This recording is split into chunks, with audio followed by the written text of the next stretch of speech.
A name the history books won't forget anytime soon. I was just staring at Elon in such awe. A man who's shaping the world on all the fronts. He's a cross-pollination of Thomas Edison and Tony Stark. But where did his story begin? What shaped him to become the man he is today? In this series, we're going to uncover the fascinating story of Elon Musk's journey from Africa to Canada to his final destination, America. We start where it all began. Elon's childhood. Born in 1971, he grew up in Pretoria, a large city in the northeastern part of South Africa, just an hour's drive from Johannesburg. Elon grew up in apartheid, a violent period where frequent clashes between blacks and whites were common. Why was it terrible? It was very violent. It was this history of violence that would besiege his childhood and was one of the reasons he left the country. You know, spending 2 years suppressing black people didn't seem to be a great use of time. While his wealth protected him in some ways from the turbulent reality prevalent in South Africa, his personality would often get him into trouble. Elon was something of a lonesome, gawky boy who preferred reading to sports and had trouble keeping friends because of his inclination to drift off. You just really wanted to learn. So at an early stage you had that, and you had that inner drive yourself. Yeah. Well, I got bored easily. While life at school was challenging, life at home was equally as difficult. In his early years, he lived with both his parents, May and Errol Musk, along with two siblings, Kimball and Tosca, in Pretoria. Well, this is, of course, back in the days before there were video games, and TV wasn't very good either. So, I was actually, for quite a while, the youngest and the smallest in the class. It was a complicated marriage from the start. When Elon was 8, his parents separated.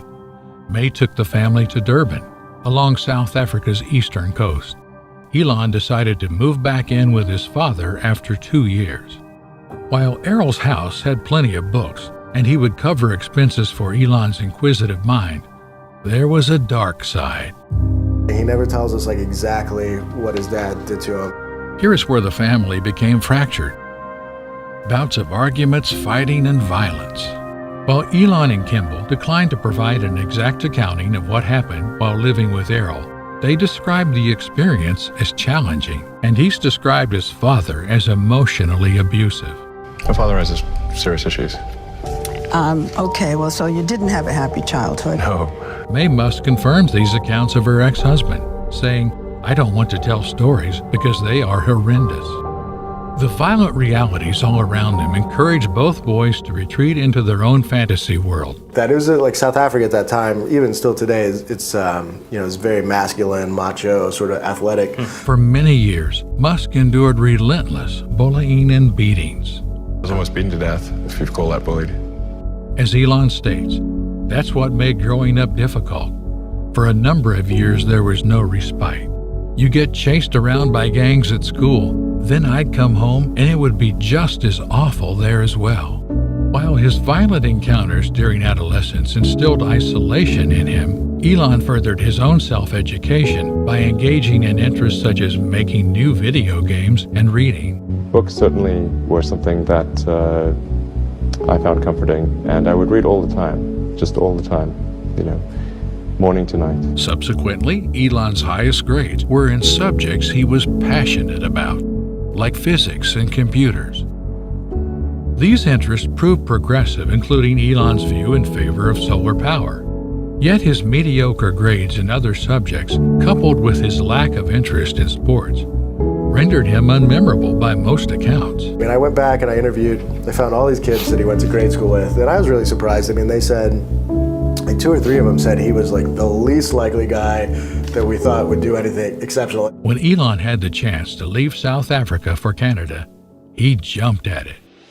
Canada would become the stepping stone for Elon Musk and shape him into the man he is today. My mother Join us on didn't the have the money to send journey me where all the American kids went to school, but she thought it was important for me to keep up with an American education. So she decided to teach me extra lessons herself, Monday through Friday, but because she had to go to work, the only time she could do it was at 4:30 in the morning. But whenever I'd complain, my mother would just give me one of those looks and she'd say, "This is no picnic for me either, Buster." So I know that some of you are still adjusting to being back at school, but I'm here today because I have something important to discuss with you. My father left my family when I was 2 years old, and I was raised by a single mom who had to work and who struggled at times to pay the bills and wasn't always able to give us the things that other kids had. There were times when I missed, there were times when I was lonely and I felt like I didn't fit in. So I wasn't always as focused as I should have been on school, and I did some things that I'm not proud of, and I got in more trouble than I should have. And my life could have easily taken, but I was lucky. I got a lot of second chances, and I had the opportunity to go to college and law school and follow my dreams.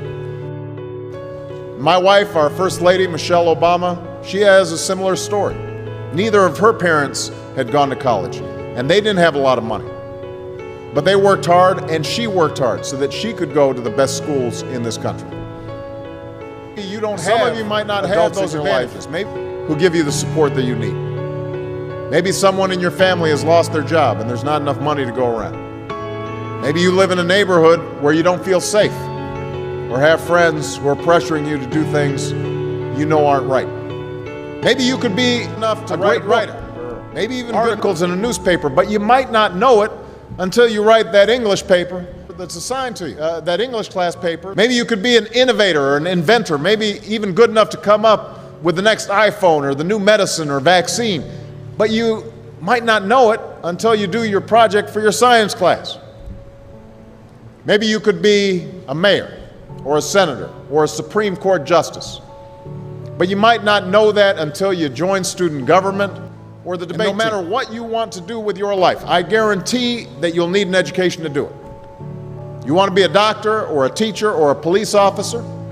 You want to be a nurse or an architect, a lawyer or a member of our military? You're going to need a good education for every single one of those careers. You cannot drop out of school and just drop into a good job. You've got to train for it and work for it and learn for it. And this isn't just important for your own life and your own future. What you make of your education will decide nothing less than the future of this country. The future of America depends on you. What you're learning in school today will determine whether we as a nation can meet our greatest challenge. You'll need the knowledge and problem-solving skills you learn in science and math to cure diseases like cancer and AIDS, and to develop new energy technologies. You'll need the insights and critical thinking skills you gain in history and social studies to fight poverty and homelessness, crime and discrimination, and make our nation more fair and more free. You'll need the creativity and ingenuity you develop in all your classes to build new companies that will create new jobs and boost our economy. Talents we need and every single one of you to develop your, so you can help us old folks solve our most difficult problems. If you don't do that, if you quit on school, you're not just quitting on yourself, you're quitting on your country. Now, I know it's not always easy to do well in school. I know a lot of you have challenges in your lives right now that can make it hard to focus on your schoolwork. I get it, I know what it's like. But at the end of the day, the circumstances of your life, what you look like, where you come from, how much money you have, what none of that is an excuse for neglecting your homework or having a bad attitude in school. That's no excuse for talking back to your teacher or cutting class or dropping out of school. There is no excuse for not trying. Where you are right now doesn't have to determine where you'll end up. No one's written your destiny for you, because here in America, you write your own destiny. You make your own future. That's what young people like you are doing every day all across America. That's why today I'm calling on each of you to set your own goals for your education and do everything you can to meet them. Your goal can be something as simple as doing all your homework, paying attention in class, or spending some time each day reading a book. Maybe you'll decide to get involved in an extracurricular activity or volunteer in your community. Maybe you'll decide to stand up for kids who are being teased or bullied because of who they are, because you believe, like I do, that all young people deserve a safe environment to study and learn. Maybe you'll decide to take better care of yourself so you could be more ready to learn. But whatever you resolve to do, I want you to commit to it. I want you to really work at it. I know that sometimes you get that sense from TV that you can be rich and successful without any hard work.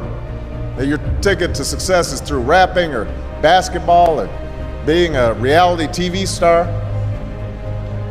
Chances are you're not going to be any of those things.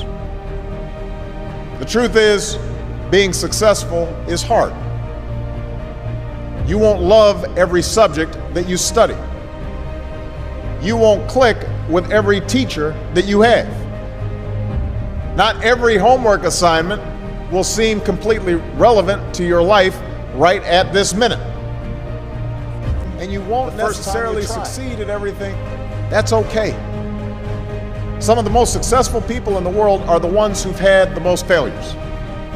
J.K. Rowling, her first Harry Potter book was rejected 12 times before it was finally published. Michael Jordan was cut from his high school basketball team. He lost hundreds of games and missed thousands of shots during his career. But he once said, "I have failed over and over and over again in my life, and that's why I succeed." These people succeeded because they understood that you can't let your failures define you. You have to let your failures teach you. You have to let them show you what to do differently the next time. So if you get into trouble, it means you doesn't mean you're a troublemaker to act right. If you get a bad grade, that doesn't mean you're stupid. It just means you need to spend more time studying. No one's born being good at all things. You become good at things through hard work. You're not a varsity athlete the first time you play a new sport. You don't hit every note the first time you sing a song. You've got to practice. The same principle applies. You might have to do a math problem a few times before you get it right. You might have to read something a few times before you understand it. You definitely have to do a few drafts of a paper before it's good enough to hand in. Don't be afraid to ask questions. Don't be afraid to ask for help when you need it. I do that every day. Asking for help isn't a sign of weakness, it's a sign of strength. Because it shows you have the courage to admit when you don't know something, and that then allows you to learn something new. So find an adult that you trust, a parent, a grandparent, or a teacher, to help you stay on track to meet your goals.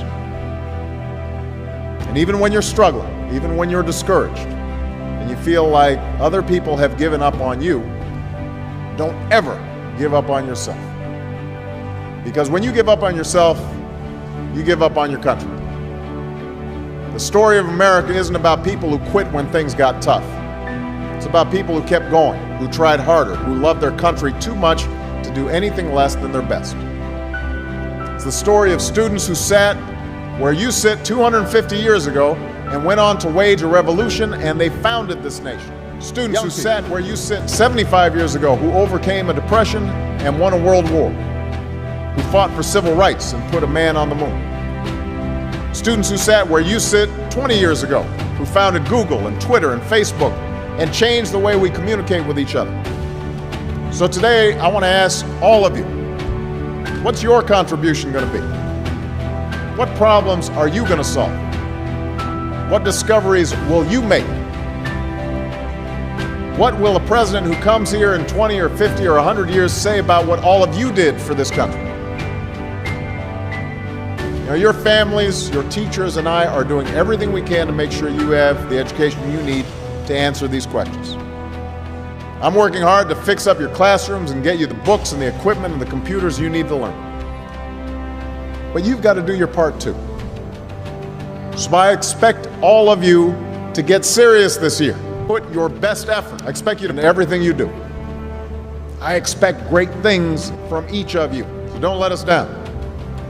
Don't let your family down or your country down. Most of all, don't let yourself down. Make us all proud.